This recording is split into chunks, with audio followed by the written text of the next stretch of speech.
বিরিয়ানি খেয়েও দেখেছি, chicken roll খেয়েও দেখেছি, পোলাও খেয়েও দেখেছি, কিন্তু আমাদের বাঙালির জীবনে গরিব মানুষদের খাবার হচ্ছে পান্তা ভাত আর পেঁয়াজ কাঁচা লঙ্কা আলু মাখা।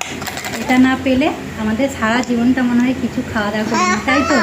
রুটি খেয়েও দেখেছি, কিন্তু এই পান্তা ভাত না খেলে আমরা কাজকর্ম করতে পারি না। বেশিরভাগ বাড়ির মানে গ্রামে বৌঝিরা দেখবে পান্তা ভাত না খেলে কিছু কাজকর্ম করতে পারে না।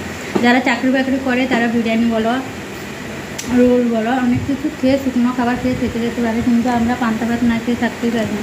তাই জন্য বাড়ি ঘুরতে 11:30। দাঁড়ান, আমি একটু তো কথা বলছি। 11:30।